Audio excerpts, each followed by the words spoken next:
I know you follow China and Huawei closely. What do you think of Britain's decision? Do we have an issue now about how we deal with Britain on intelligence, for example? Well, we take the advice of our security agencies, and that's what the government would be doing. I think it is disappointing. As you know, there was a bipartisan approach. The Times of London asked some of us to comment, and we did. And I think it's the ultimate false economy to have Huawei in their system. Because I think they don't need to. The false economy is that they are going to have something that, yes, might be cheaper to purchase, but of course, what is the cost of security? What is the cost of peace of mind? And I think that's the problem. Now, the British government has said they're putting limits on this, but the problem with 5G is that there really is, if I can be a bit techie, there is no core and there is no edge really in the 5G network. They have said that Huawei... You don't just split up different parts and say, this is Huawei, this will be Ericsson. Yes, that's right. Fine. And I don't think that will eventuate in the 5G network. So is that why, because Australia has Huawei involvement in 4G, is that why it's been different for us? Because Huawei says, you know, we're being used as this bogeyman, nothing has happened previously with any involvement we have with building of networks? We would be very concerned at Huawei's links to the Chinese military. We're also concerned that obviously all Chinese entities have a party arm within them, so that is concerning for us. We obviously don't operate like that, but I notice in the Wall Street Journal that the US is putting together a sort of a force to create their own 5G network. So they've approached Microsoft, Dell, AT&T and the White House Economic Advisor. They were asleep at the wheel, weren't they? I think that no one thought that the Chinese would be so aggressive. And I think, Tom, what this will eventually become about is not the networks, just the networks. This is going to actually be a fight for the freedom of the internet. So we consider the internet to be you know, something that where you can get information, it's very open, it's open source.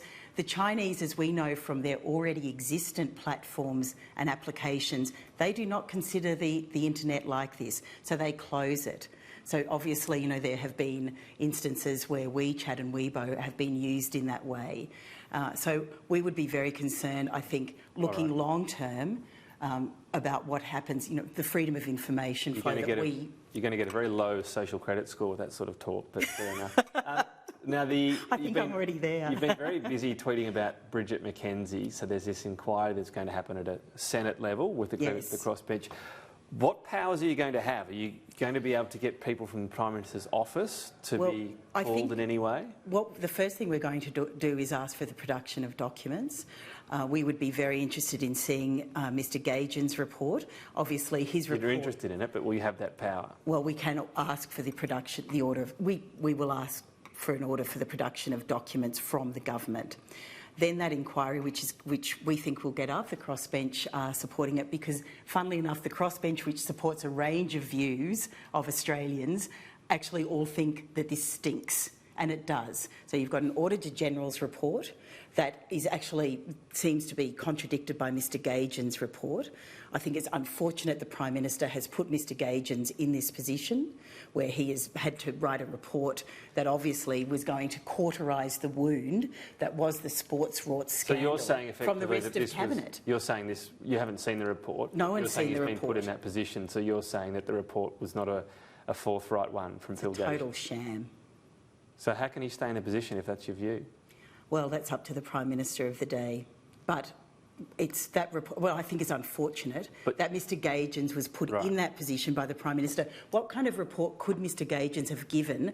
Could he have said, well, pork barrelling Prime Minister is immoral? All Cabinet Ministers who were involved in this process... OK, but you've just called his report a total sham. It is Surely a total sham. You would say then...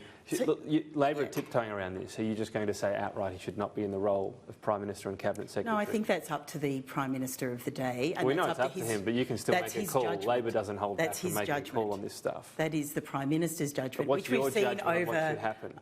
Well, I think it's unfortunate that the head of the public service, the most senior public servant, has been put in this position by the Prime Minister. Now, I understand why they were trying to do it, because they were trying to cauterise, you know, Bridget McKenzie from the rest of Cabinet.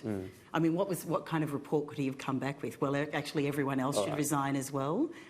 I mean, really what we've seen here is a misappropriation of $100 million. We had other topics. We do need to move on, a bit truncated today, but we'll talk soon. Kimberley Kitching, thank you. Thanks, Tom.